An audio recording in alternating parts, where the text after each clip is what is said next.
San Francisco Bay, California. Floating in the freezing, turbulent waters just 1.5 miles from the bustling city sits a massive slab of rock and concrete. It is the ultimate end of the line for America's worst criminals. It was designed to be completely, fundamentally inescapable. But on May 2, 1946, the impossible happened. The inescapable fortress was broken from the inside. What began as a desperate, meticulously planned prison break quickly spiraled into a violently coordinated military takeover of the nation's most secure facility. It required the intervention of the United States Marines, massive military bombardment, and sparked a bloody 3-day siege that left bodies scattered across the concrete.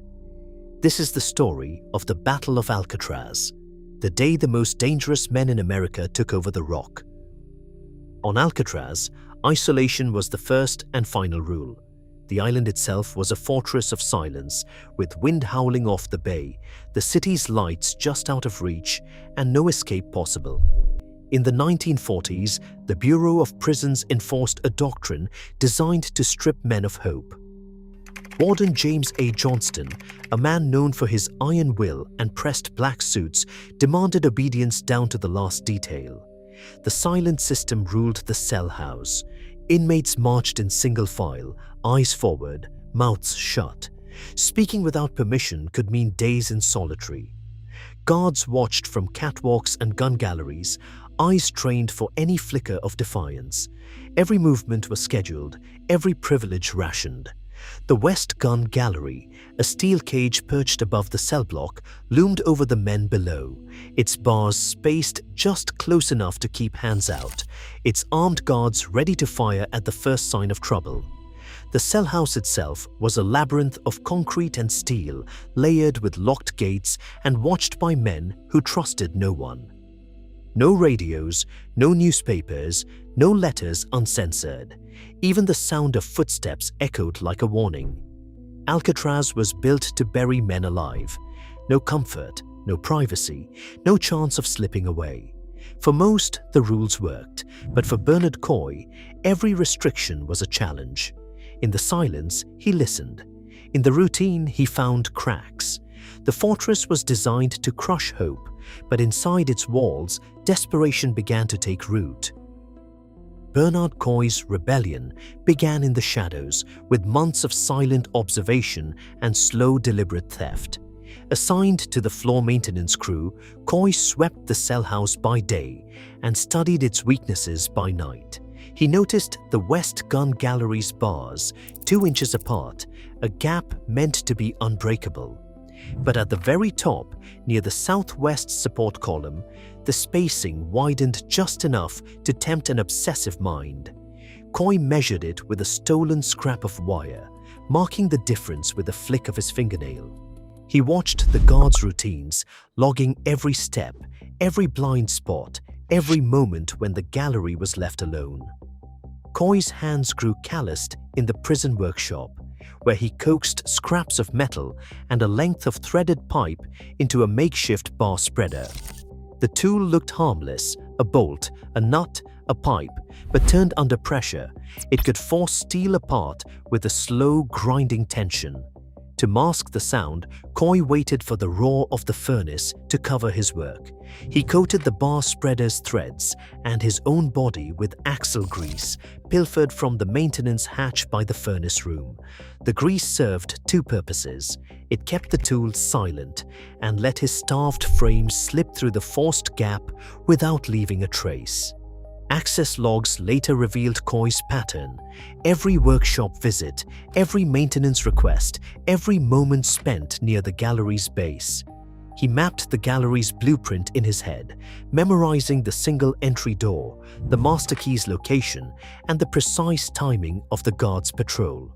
In the end, it was not brute force, but patience and fortress thinking, calculation, and a stolen handful of grease that turned Alcatraz's design against itself. The flaw was small, the preparation relentless. Coy wasn't looking for an open door. He was building one, inch by inch, in the one place no one thought to look.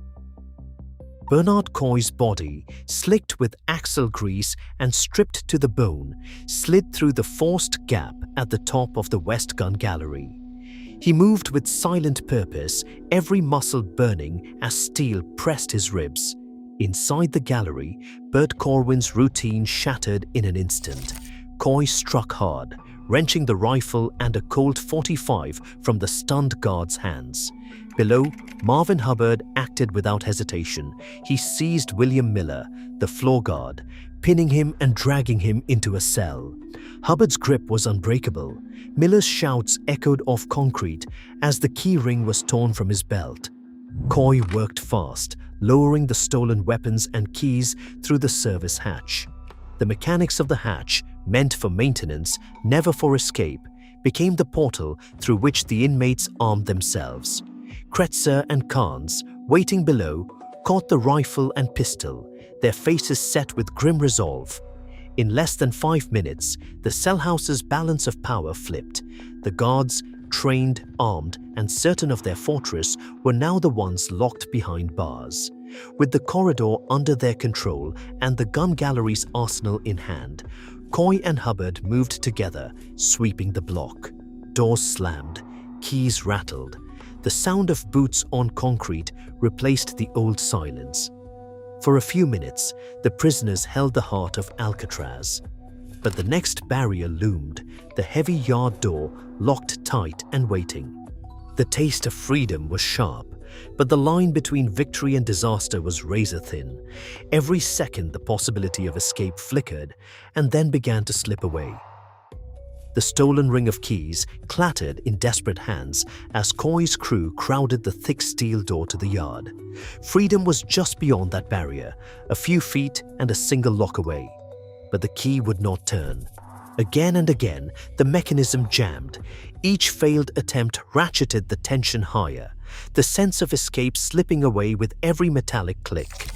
William Miller, battered but defiant, had slipped the real yard key into a toilet the moment he was seized. His silent act, recorded later in guard affidavits, sealed the exit, dooming the plan from within. Panic twisted the air. The inmates, armed and cornered, realized they were trapped in the fortress they had tried to outsmart. In that moment, the escape plot collapsed into violence. Joe Kretzer raised the Colt 45, his voice flat. "We can't leave any witnesses." The words echoed off concrete as he fired through the bars, bullets slamming into the cell where Miller and 2 other guards huddled. Harold Stites fell instantly, struck in the abdomen, his death later timed by the coroner to the minute. Miller, gravely wounded, slumped beside him, his sacrifice the only barrier between the convicts and the open yard. Blood pooled on the cold floor. As the gunshots rang out, a brutal answer to the fortress's promise of control. Guards played dead, praying the violence would pass. The alarm bell wailed, its shrill note carrying across the water. With the prison's last defense breached and bodies on the ground, the siege was no longer a prison break, it was war.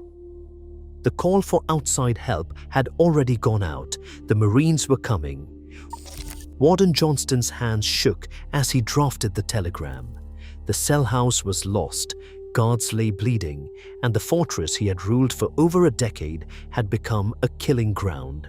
At 3:17 p.m. on May 2, 1946, Johnston sent a message to the Bureau of Prisons that read, "Riot out of control. Request immediate military assistance." The reply came within the hour. Attorney General Tom C. Clark's office authorized the use of federal troops, a decision stamped and logged in the master incident file. Orders moved up the chain in minutes, first to the Department of Justice, then to Marine Corps headquarters at Treasure Island. Company C, 2nd Battalion, 5th Marines, received their designation and prepared for deployment.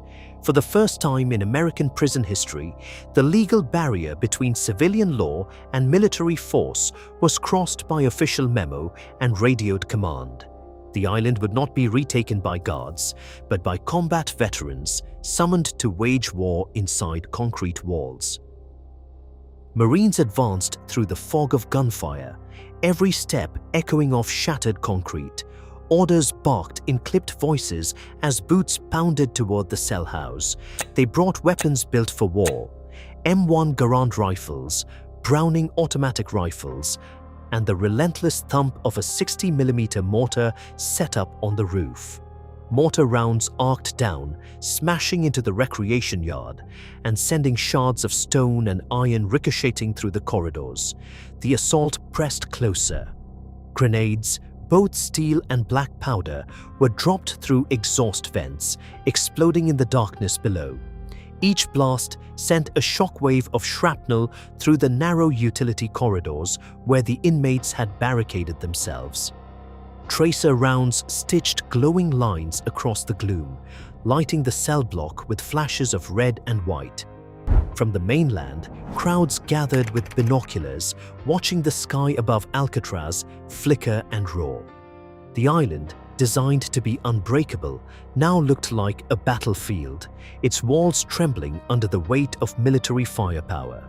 Inside, prisoners and guards alike pressed themselves flat, the air thick with dust, smoke, and the deafening rattle of war, unleashed in a place meant only for silence. Alcatraz was built to crush hope, but desperation found a crack. When the walls held, violence spilled through every seam. Then Marines turned the prison into a battlefield. Even now, every fortress hides its flaw. The lesson? Nothing is truly inescapable. Not fear, not brutality, not the consequences of control.